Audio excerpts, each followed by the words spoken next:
So, have you ever seen a movie so awful you feel the sudden urge to get on the internet and bitch about it? That's me right now. I present to you Goldilocks and the Three Bears. But scary, apparently. Now, I have seen many a scary movie, and I love getting together with friends and watching bad ones, but this isn't even a so bad it's good movie. It started off so slow. Now, you know, everyone starts somewhere, is what I would say, except Mr. Craig here has directed movies before. Not very well, apparently, but the point stands.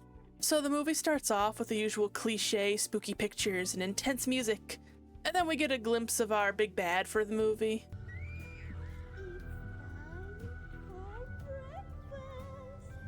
Yeah, needless to say, this clip pretty much tells you everything you need to know about the movie.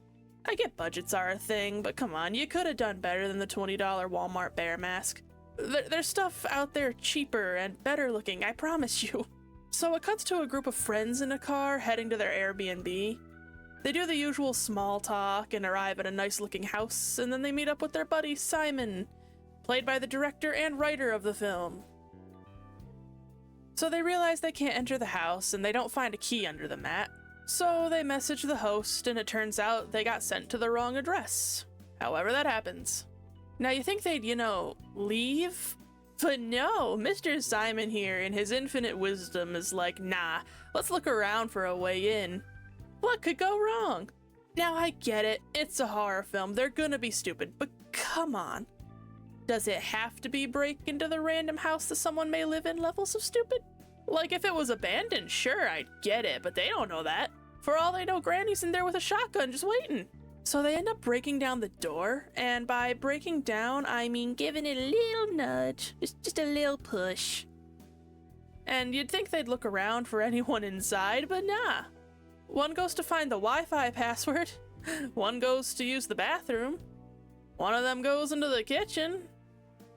I mean, I know, again, people in horror movies are stupid, but this is just a new level. These guys are just breaking and entering, and at this point, they kind of just deserve whatever happens. Most movies where people do shit like this, it's lack of another choice, but these guys could have just gotten the other address and left.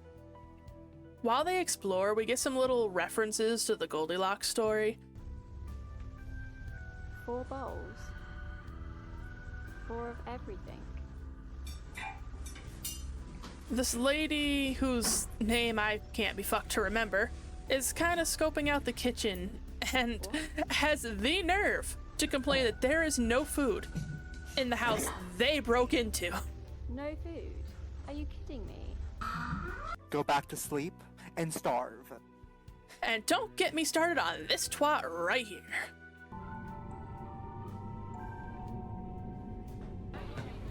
Well, we're waiting.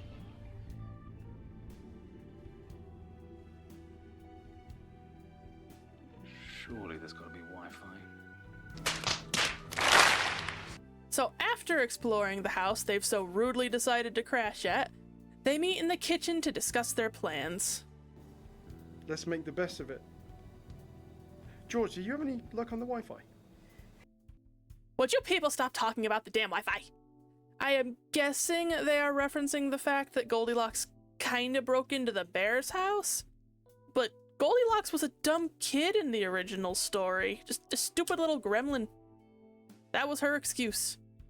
This is a bunch of adults, so no sympathy for their future misfortune, to be honest.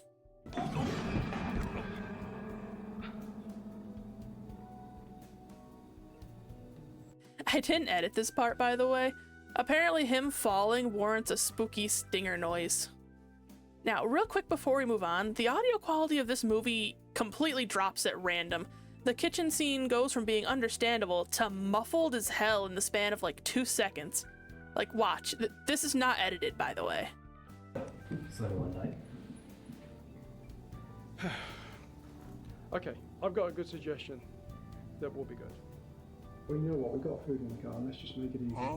Cook something up. So for the next like 15 minutes, maybe almost 20, it's a big nothing burger.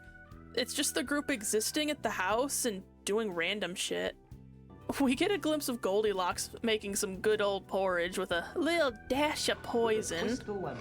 Understandable, really. Once the next morning comes, for some reason, they give us like 2 minutes of Simon and this other guy working out.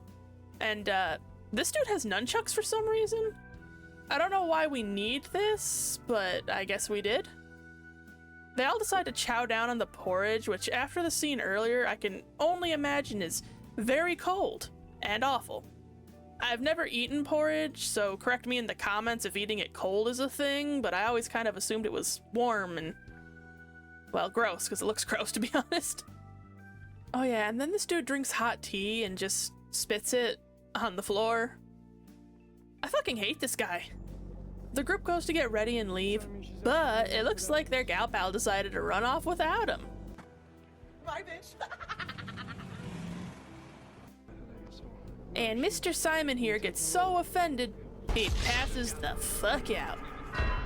The nunchuck guy is supposedly gonna go get help, but like, I distinctly remember one of them having a phone that clearly had a signal because they called the Airbnb guy. And the house clearly has power, so like, you could just call for help, dude. But nah, he bails. Can't say I blame him. These people are really fucking annoying. But he doesn't bail to get help right away. He meditates, and then he runs into the woods. So later that night, the house gets a phone call from what I can only assume is a very plump Discord moderator.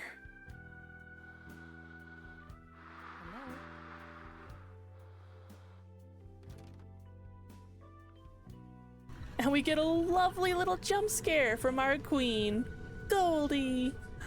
The main lady runs off to Mr. Tweedledee over here, who thinks it's just some neighborhood kids out pulling pranks, and goes outside for a look. Meanwhile, Goldie is getting her freak on and watching Kelly here freshen up for the night. Hello, motherfucker.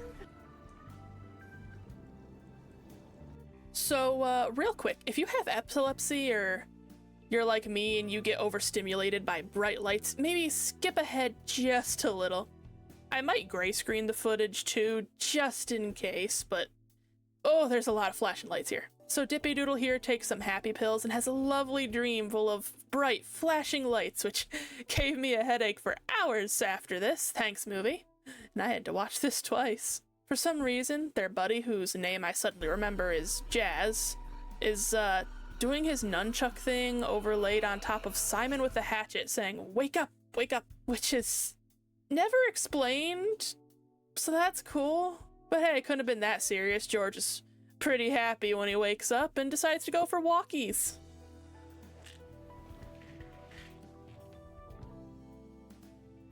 George takes his sweet time, ignoring the possible psycho in the house, cause fuck Kelly, I guess, and he decides to pick up the mysterious phone call on the disconnected phone instead.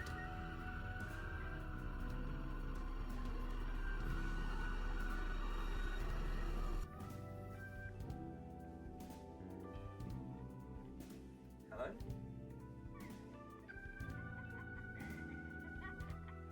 Hello? Look. Whoever this is. Just fuck off. Same, dude. Same. Goldilocks and the others decide to do another little jump scare, just enough to make George here seem before they dip for the night. Pretty polite if you ask me, given the whole breaking and entering thing. The next morning, though, they back. And, I'm not sure what they were going for here. Killers doing goofy things is fine, but there is a stark difference between, say, Art the Clown silly and whatever this is. I mean, look at this. I feel like the dancing around thing might not have bugged me too much, but combine it with the rest of the movie and you know what? Wait. We'll get there when we get there. Trust me. I can run really fast and I can go untie her. Sure you can, honey. Good luck with that. Joke's on her. They didn't leave. They were waiting. Okay, wait. Why are there bombs? I get it. They're crazy people in the woods, but why does Goldilocks have fucking landmines? Goldilocks proceeds to let out her inner e-boy and gives a nice little growl to the audience.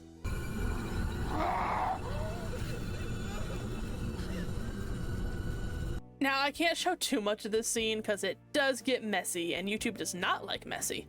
At least, not in this particular context. So let's just say Miss Random Lady here now needs an eye patch. And medical attention. After that, we get this lovely little line. Before, it didn't look right. But now, it just right. And then we get this lovely interpretive dance.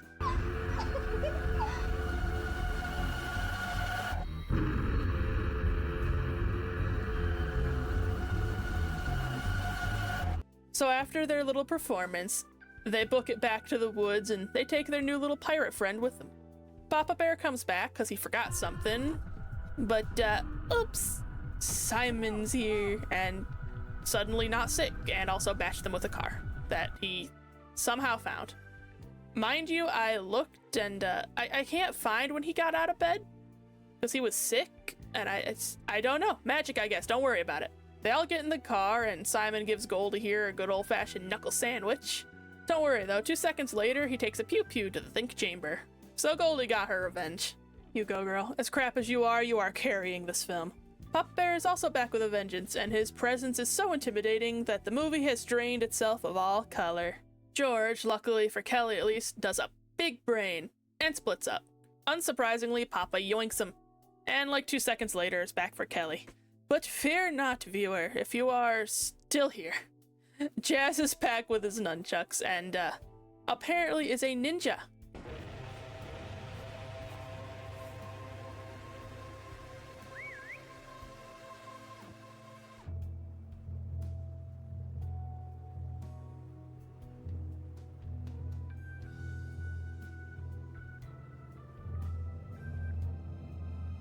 Papa throws a knife at him, and he pulls an anime move and just yoinks it, and then runs away.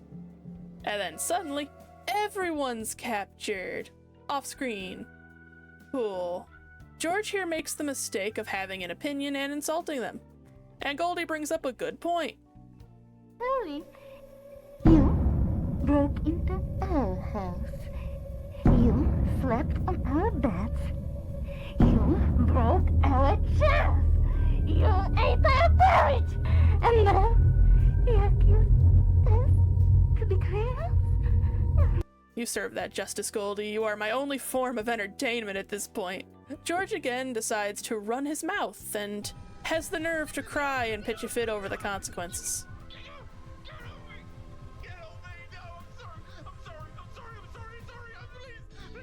Here's a pro tip. Maybe don't insult the crazy woodland people, buddy. You kinda had it coming.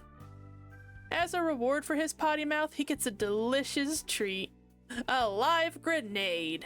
So Kelly manages to do an escape and finds herself at an old lady's home. The lady assumes she's on something and instead of calling someone, tells her basically to sleep it off. Now, I don't know about you, but personally, I would call someone the moment a stranger showed up mumbling about evil Goldilocks and her bear friends. None of this let her in to sleep it off crap. No ma'am, you call now. As expected, it comes back to bite her, because her and her hubby end up getting hog-tied by Papa Bear. Don't take that out of context, or do actually, it might be funny. Kelly also gets caught again. What a shocker. Goldilocks decides to put on another performance, and they use the car to make raspberry jam out of the old man's head. And then play some good old axe-throwing games, using Kelly as their target, before feeding the old lady a lovely lead sandwich to the brain. And finally, they get to go home and do whatever they do, because that's the end, I guess. I don't have a lot of words for this movie. I'm finishing this script at 2 in the morning, and it took me days to get it done because this movie is so mind-numbing. I would understand if this was someone's first film, but from the research I did, this is like his third or so. Of course, the other ones didn't exactly have stellar reviews, but still. The pacing was weird. There's random moments where the audio seems dubbed or changes in quality. The line delivery ranges from okay to it being very evident they would rather be anywhere else. And I don't know who decided Goldilocks would talk like that, but come on. She sounds like someone trying to do a Minnie Mouse voice and just failing. I'd say at the end of the day, this isn't the worst movie out there, but I'll be honest, out of all the cringy crap horror films I've seen, this is the worst one so far. The only times I found myself having any fun was when Goldie was on screen, because at least there was something going on. It was ridiculous, but it did give me a chuckle. Who knows, maybe one day I'll find a movie more painful to watch than this one? But hopefully not. Or hopefully, because then I can make a video on that one too. If you made it this far, I guess I owe you a little something, so here's the cat tax. And if you liked what you saw, maybe give me a like or a subscribe. There will be more content to come. See you next time!